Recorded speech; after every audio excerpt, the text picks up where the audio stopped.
अस्सलाम वालेकुम मेरे वतन अज़ीज़ पाकिस्तान की आवाम, आप सबके नाम मेरा पैगाम।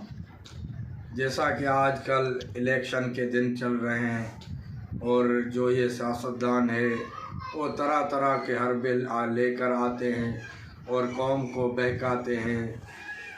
और बड़ी बात ये है कि बिलखुसूस तशय्यो के यहाँ आते हैं, उन्हें इस बात पर मुतवज्जा कराते हैं कि भाई देखो ये हुकूमतें तो सारी करप्ट हैं, लेकिन हमें काम करना है। और वो मिसाल देते हैं अली बिन यकतैन का कि अली बिन यकतैन भी तो ज़ालिमों के साथ हुकूमत में थे, वो भी वज़ीर आज़म थे।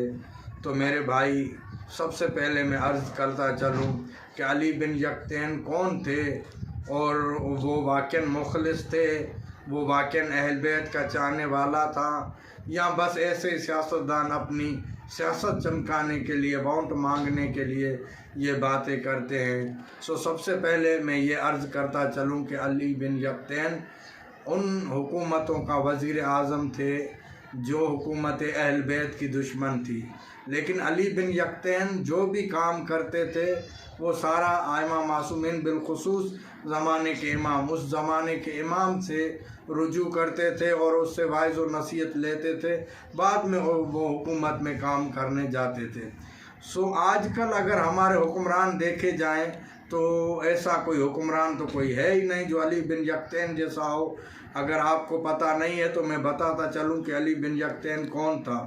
अली बिन यकतैन 8वें इमाम के दौर में इमाम का सहाबी था, और अली बिन यकतैन के इखलास और उसका अमल आप देखो इस वाक़े के अंदर। एक दिन इब्राहीम इब्न जमाल जो मौला का मुहिब था, वो अली बिन यकतैन से मिलने गया, तो किसी वजह से अली बिन यकतैन नहीं मिले, और कुछ टाइम के बाद में जब अली बिन यकतैन इमाम अलैहिस्सलाम से मिलने आए तो इमाम अलैहिस्सलाम मिलने से इनकार कर दिया।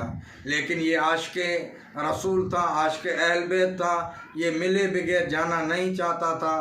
काफ़ी टाइम के बाद इमाम बाहर आए और इसने अर्ज़ की कि मौला क्या आप मुझसे नाराज़ हैं जो मेरे साथ मिलना नहीं चाहते हैं? इमाम अलैहिस्सलाम फरमाते हैं कि हाँ, आपने मेरे मुहिब, आपने मेरे मोमिन भाई से नहीं मिलना चाहा, इसलिए मैं भी आपसे नहीं मिलूँगा। इमाम अलैहिस्सलाम की ये बात सुनकर अली बिन यकतैन ने अर्ज़ की कि मौला मैं अब भी चाहता हूँ कि उससे माफ़ी मांगूँ, कोई ज़रूरी वजह थी उस वक्त नहीं मिल सका।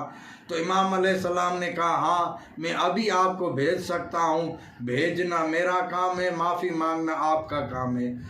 इमाम ने मोजज़े के ज़रिए से अली बिन यकतैन को वहाँ पर पहुँचा दिया जो मोमिन नाराज़ था।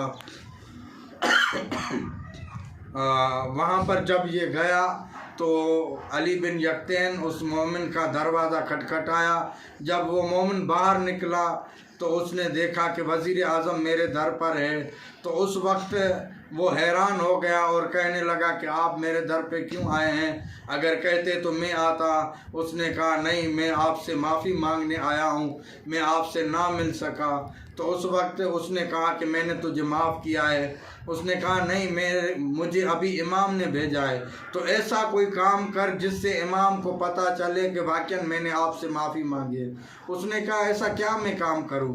इसकी मुखलिसी देखो, इसका अमल देखो। इसने कहा ऐसा करो, मैं ज़मीन पर लेट जाता हूं, मेरे इस रुखसार पर अपना पाँव रखो, वो मोहर की निशानी में इमाम को दिखाना चाहता हूं। और वैसा ही हुआ, ये ज़मीन पर लेटा। पहले तो वो नहीं करना चाहता था मोमिन, लेकिन जब अली बिन यकतैन ने उसे बहुत सारा इसरार किया, तब उसने जाकर ये काम किया, और उसने अपना चेहरे पर अपने पर उसका पैर रखा, और वो पाँव रखकर जब निशान बन गया तो उठा, और वो सीधा इमाम की बारगाह में गया और इमाम को दिखाया कि मौला ये देखो, मैंने माफ़ी भी मांगी है, और निशानी के तौर पर उसके कदम के निशान मेरे अभी भी रुखसार पर है। अजीज़ों, अगर आप भी और हम भी ऐसे बन सकते हैं या ऐसे हमारे हुक्मरान हैं तो हम उसे वोट दें, अगर नहीं है तो खुदारा इन चालों से बचें, इन बेहूदा बेहुदा बातों से बचें। जो वोटों के लिए लोग अफवाह चलाते हैं कि अली बिन यकतैन भी उनके साथ था, सो अली बिन यकतैन इमाम का चाहने वाला था, इमाम का हर हुक्म अंजाम देने वाला था। आज के जो हमारे ओहदेदार हैं, हुक्मरान हैं, जब इन्हें कुर्सी मिल जाती है तो ये मोमिन तो कहीं और की बात है, ये आइमा मासूमीन की भी बेहुरमती कर जाते हैं, ये दीन की भी बेहुरमती कर जाते हैं। सो मेरे कहने का मकसद ये है कि सोच समझ कर वोट दे। खुदा की कसम ये वोट दर हकीकत में करबला याद दिलाता है। उस टाइम वोट की जगह पर बैयत थी, आज वोट है। सो सोच समझ कर किसी दीनदार को दो। अगर दीनदार नहीं है तो घर बैठना बेहतर है। बेदीन और जालिम को वोट कास्ट मत करो। वस्सलामु अलैकुम व रहमतुल्लाहि व बरकातुहू।